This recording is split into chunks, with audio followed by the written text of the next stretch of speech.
Just wanted to show you this rear frame rail. I have to tell you, that's so nice to see. It's beautiful.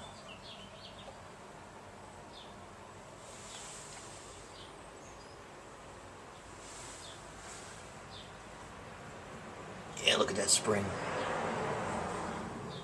Oh, she's bent there. Definitely gonna need a new set of springs. Here's your aftermarket rear sway bar set up, put on there at some point.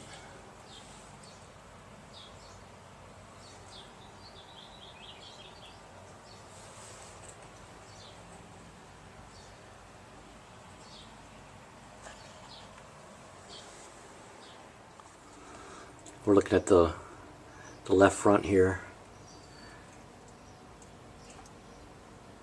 It's original stuff here. Beautiful.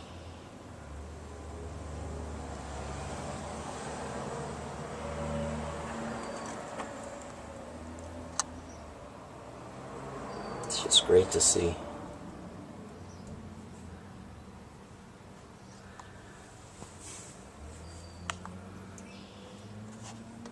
These control arms and springs and shocks and stuff, like it really wasn't that long ago. I mean, time-wise, yes, it was a while ago. The car's been sitting so much, but a lot of work was done.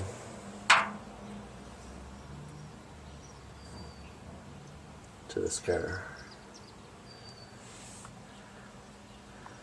But all this body stuff's original. These fender aprons, frame, just excellent.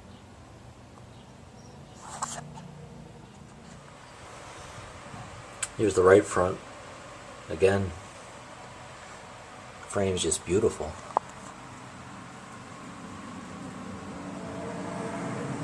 Solid as a rock.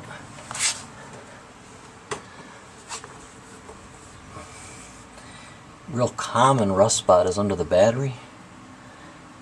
Even that doesn't look bad. Again, fender apron's excellent.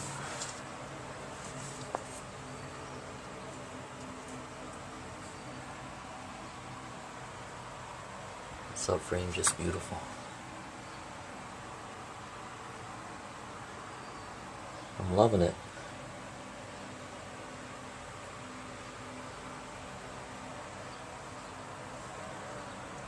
Again, suspension stuff doesn't look that old. Again, old from sitting, but not a lot of miles at all on these parts, on this suspension. I think I'm going to find the suspension in excellent shape, just needing to be cleaned up.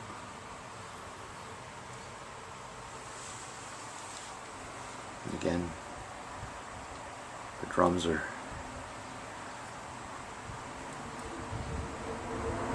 very low mileage as well.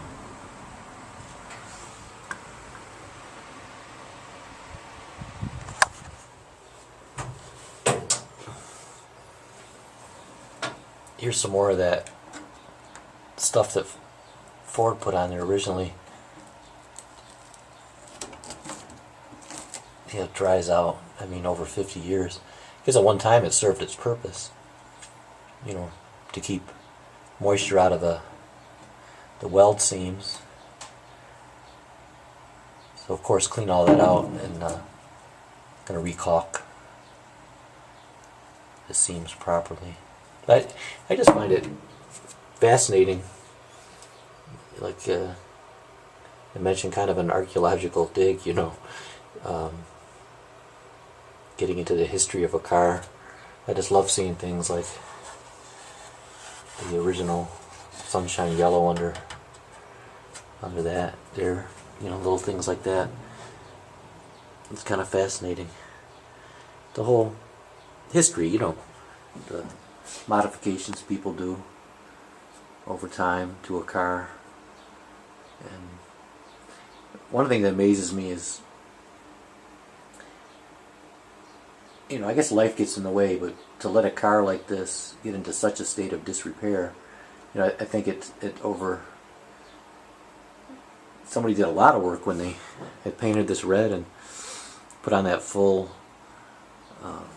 dual exhaust system and had that engine set up nice. You know, you can see it had new shocks put in at that time. I think it's possible the way the car sits. I don't know for sure. I wouldn't be surprised if there was something done with those front springs, you know, to shorten them a little, lower the front. I'm really not sure on that yet, though. But it's all kind of interesting. You know, the natural kind of things, you know, when early on in the life of the car, it, you know, no longer the original owner, but some young guy gets it, and understandably, you know, he wants to fix it up. And so I think at some point it looks obvious, you know, that they did a lot of work to the car. But since then, I think this car, you know, maybe something broke on it. Maybe got a transmission issue or something from horsing with it, and so the car was no longer driving. Something might have happened with the body, nothing major, but the fact that this door was changed, you know, maybe the door got hit, because I don't really think that it would have been due to rust, because the original driver's door over there is very solid, and the whole car doesn't have rust in the usual suspect places, you know. So apparently when the car's been sitting for, even in California, if it was outside, you could have got some rain, and I think a lot of times the car must have really been stored inside, so you don't even have the rust that you get from the rain getting in there, especially with that crazy sunroof leaking. But I find it fascinating. And then, as you know,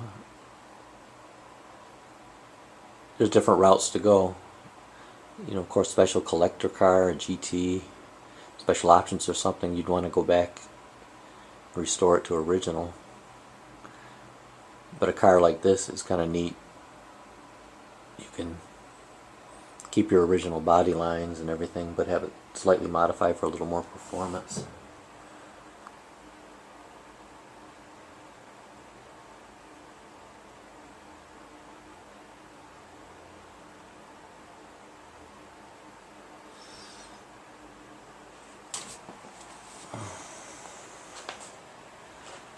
But overall, yeah, I'm really happy to have got this car.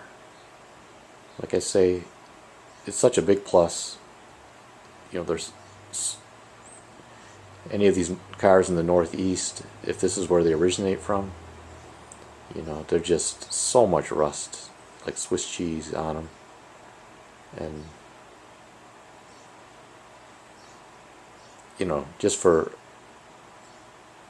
a coupe car that's not a special collector car, options, you know, to do all that work is just, you know, unless you want to do it, it's just an incredible amount of work and a lot of money, you know. And then the other thing, when you get all these Dynacorn and different aftermarket panels, it's an incredible amount of work to fit it and, you know, make it fit nice. So again, a big plus, what I really love with this car is how solid it is, and that you've got your original Ford stampings on this car, which is really neat.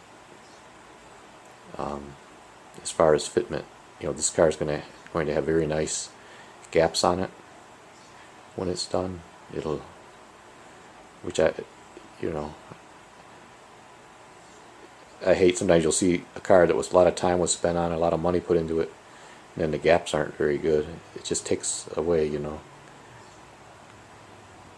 And if you got the aftermarket panels, the amount of work to make it right can just be incredible amount of time consuming. And then you've got to have the skill level to do it. Not everybody's got that ability to, or patience to take the time to make it right.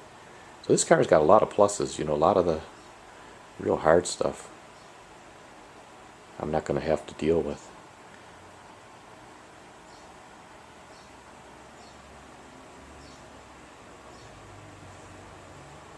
So that's the introduction. I believe I'm going to make as I progress on working on the car, I'll post a series of videos, and I think it's nice to have a title, a name for a series, and I think California Pony would be nice, because I think the big plus, the big thing about this car, as I've been mentioning, is that it's solid, being from California, and being here now in the Northeast. It's kind of neat to have a car. It's amazing how many cars just stay in the area where basic area where they were, even 50 years later, the basic area where they were distributed originally. And a lot of California cars, they stay California cars, and Northeast cars tend to stay in the Northeast. And so it's kind of neat, to me it's worth it, ship one out here to the Northeast. And so I think California Pony might be a neat name for this video series.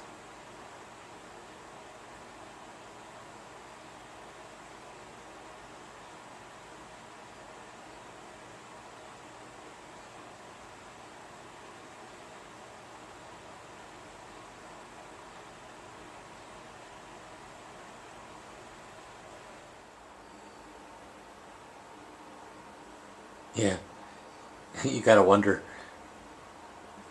these modifications of exuberance of youth, I guess, but you gotta wonder about the wisdom of a mini steering wheel. I guess some thought that was sporty. Everybody has their own opinion on what looks good in a car, but from a practical standpoint, this is a manual steering car. You gotta wonder. Anyways, here it is.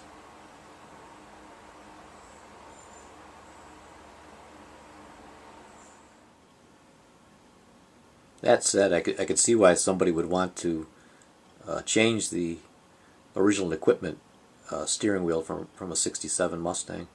Not just the 67 Mustangs, but I believe most of the 1967 Fords had this steering wheel with this grotesque horn button on the car. I've heard it said that this had something to do with safety, but the 65 and 66 Mustangs had a nice looking steering wheel, but the 1967 they put this monstrous horn button on there, and so I can fully sympathize with anybody that wanted to change out that steering wheel. And in fact, every time I see one of these steering wheels with this gargantuan horn button, I can't help but think of this excerpt from an Andy Griffin show.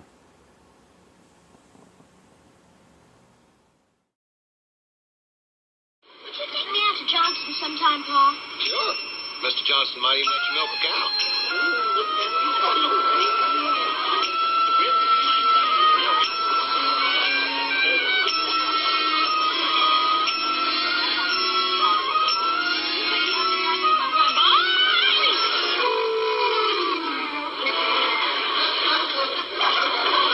Looks like to me you got too much grease in the steering column. I don't believe I've ever seen anything like that before. Sorry.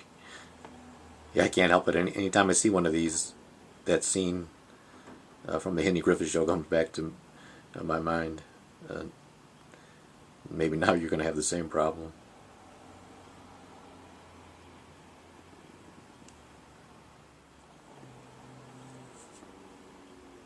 And that's why a lot of people have, for example, this car is a 67 390S code car, GT Fastback, largely stock, but you'll notice the steering wheel is one of the things that they changed, and how much better looking is that.